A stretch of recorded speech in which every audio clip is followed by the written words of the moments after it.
Assalamualaikum warahmatullahi wabarakatuh. Perkenalkan saya Lia Adianti dari kelas reguler D. Saya akan mempresentasikan tentang kebijakan perdagangan internasional. Kebijakan perdagangan internasional salah satunya yaitu pembatasan perdagangan tarif.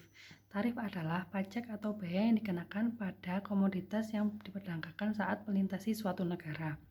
Tarif dibagi menjadi dua, yaitu tarif impor dan tarif ekspor. Tarif impor adalah kewajiban pada komoditas impor dan tarif ekspor merupakan biaya masuk atas komoditi yang diekspor. Tarif impor lebih banyak penting daripada tarif ekspor. Tarif ekspor dilarang oleh Konstitusi Amerika Serikat, tetapi sering diterapkan oleh negara-negara berkembang pada ekspor tradisional mereka, seperti Ghana pada kakaonya dan Brasil pada kopinya. Untuk mendapatkan harga yang lebih baik dan meningkatkan pendapatan, negara berkembang sangat tergantung pada tarif ekspor. Untuk meningkatkan pendapatan karena kemudahan pemungutannya. Sebaliknya, negara-negara industri selalu mengenakan tarif atau pembatasan perdagangan lainnya untuk melindungi beberapa industri sambil menggunakan beberapa besar pajak penghasilan untuk meningkatkan pendapatan. Tarif dapat bersifat ad valorem, spesifik atau majemuk. Tarif ad valorem dinyatakan sebagai presentasi tetap pada nilai komoditas yang diperdagangkan. Tarif spesifik dinyatakan sebagai jumlah tetap per unit fisik dari komoditas yang diperdagangkan. Tarif majemuk adalah komunikasi ad valorem dan tarif tertentu. Misalnya 10% ad valorem, tarif pada sepeda akan menghasilkan pembayaran kepada petugas bea cukai sebesar $10 untuk setiap sepeda, $100 sepeda impor, dan $20 untuk setiap sepeda impor $200. Selanjutnya yaitu tentang hambatan perdagangan non-tarif dan proteksionis baru. Kuota adalah pembatasan kuantitatif langsung terdapat impor atau ekspor. Kuota impor memiliki konsumsi yang sama dan efek produksi sebagai impor setara tarif. Jika pemerintah melelang izin impor kepada penawar tertinggi di pasar yang kompetitif, pendapatannya berefek yang sama. Penyesuaian untuk setiap pengesaran permintaan atau penawaran terjadi pada harga domestik dengan kuota impor dan jumlah impor dengan tarif. Pengangkangan ekspor sukarela mengacu pada kasus di mana negara pengekspor mendorong negara lain untuk menekan ekspor komoditas secara sukarela. Di bawah ancaman batasan perdagangan menyeluruh yang lebih tinggi. Ketika berhasil, dampak ekonominya sama dengan kuota impor yang setara, kecuali untuk efek pendapatan yang sekarang ditangkap oleh pemasok asing.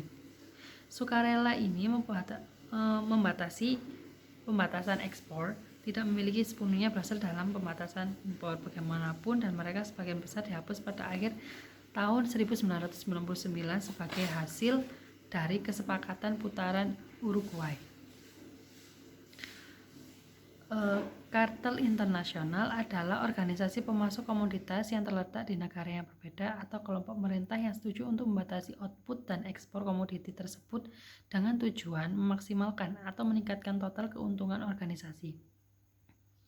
Kartel internasional lebih mungkin berhasil jika hanya ada beberapa pemasok internasional komoditas tentang yang tidak ada pengganti yang baik. Ada juga insentif untuk tidak ikut atau curang pada kartel. Pembatasan perdagangan juga dapat diakibatkan oleh dumping atau subsidi ekspor. Dumping adalah ekspor komoditas dengan biaya di bawah atau dengan harga lebih rendah dari itu dijual dari dalam negeri. Dumping bisa terus-menerus, predator atau sporadis. Dan tarif yang dikenakan pada impor untuk mengimbang subsidi dengan pemerintah asing. Selanjutnya yaitu integrasi ekonomi bea cukai serikat pekerja dan area perdagangan bebas. Integrasi ekonomi mengacu pada kebijakan komersial secara diskriminatif, mengurangi atau menghilangkan perdagangan penghalang hanya di antara negara-negara yang bergabung bersama. Di dalam pengaturan perdagangan profesional seperti British skema preferensi persemakmuran, hambatan perdagangan adalah dikurangi pada perdagangan di antara negara-negara yang berpartisipasi saja. Kawasan perdagangan bebas, misalnya EFTA dan NAFTA, dihapus semua hambatan perdagangan ini di antara anggota, tapi masing-masing negara mempertahankan hambatannya sendiri dalam perdagangan dengan non-anggota. Efek equilibrium parsial statis dari bea cukai serikat pekerja diukur dalam hal penciptaan perdagangan dan pengalihan perdagangan. Penciptaan perdagangan terjadi ketika beberapa produksi dalam negara di anggota serikat diganti oleh ekspor berbiaya lebih rendah dari negara anggota lain. Ini meningkatkan spesialisasi dalam produksi dan kesejahteraan dalam serikat pabean. Sebuah kebiasaan yang menciptakan perdagangan serikat pekerja juga meningkatkan kesejahteraan non-anggota karena beberapa peningkatan pendapatan realnya tumpah ke dalam peningkatan impor dari seluruh dunia. Selanjutnya yaitu perdagangan internasional dan pembangunan ekonomi.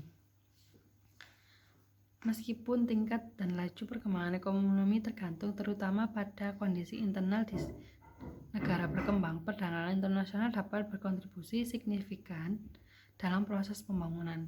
Beberapa ekonomi bagaimanapun, terutama Brevis, Singer, dan Maydrel, percaya bahwa perdagangan internasional dan fungsi dari sistem ekonomi internasional saat ini menguntungkan negara-negara maju dengan mengorbankan pembangunan bangsa. Menurut teori perdagangan tradisional, jika setiap negara mengkhususkan diri dalam produksi komoditas keunggulan komparatifnya, output dunia akan lebih besar. Dan melalui perdagangan, masing-masing negara akan berbagi keuntungan. Dengan distribusi saat ini dari sumbangan faktor dan teknologi antar negara maju dan negara berkembang. Dengan demikian, menetapkan warga negara berkembang harus tetap berspesialisasi terutama dalam produksi dan ekspor bahan mentah, bahan bakar, mineral, dan makanan ke negara-negara maju sebagai pengganti produk yang diproduksi.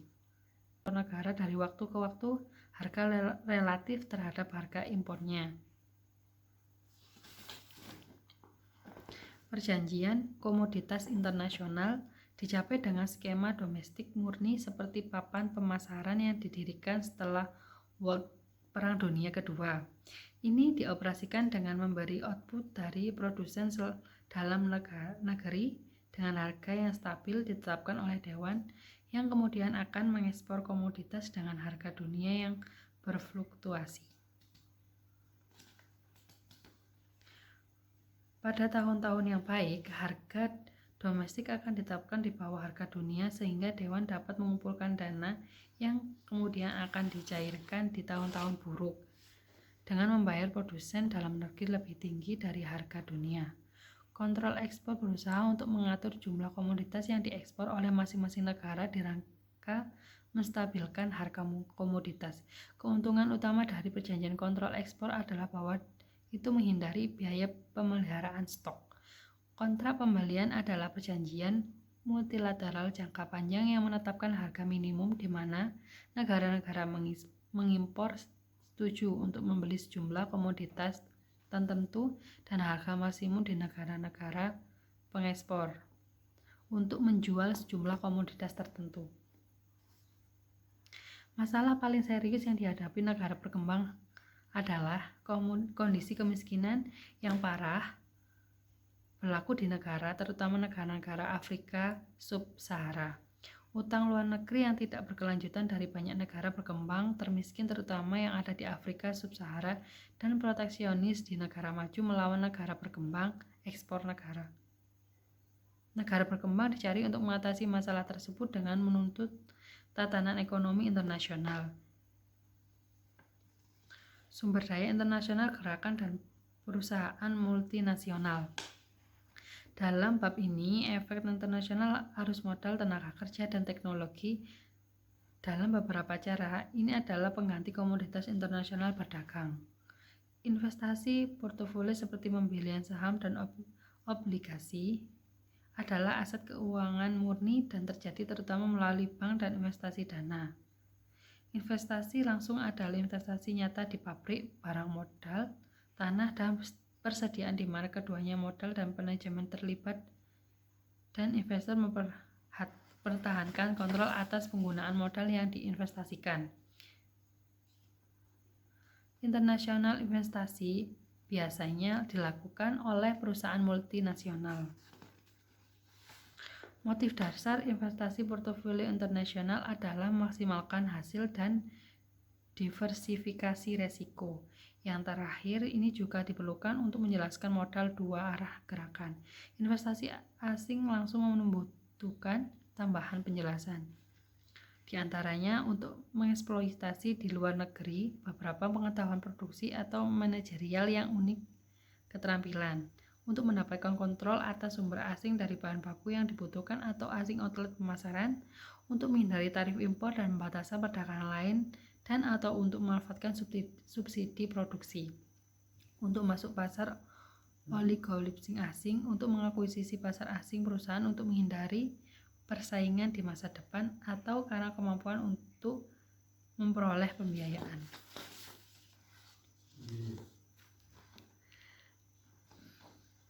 Perusahaan multinasional telah berkembang menjadi yang paling bentuk menonjol dan ekonomi internasional swasta organisasi.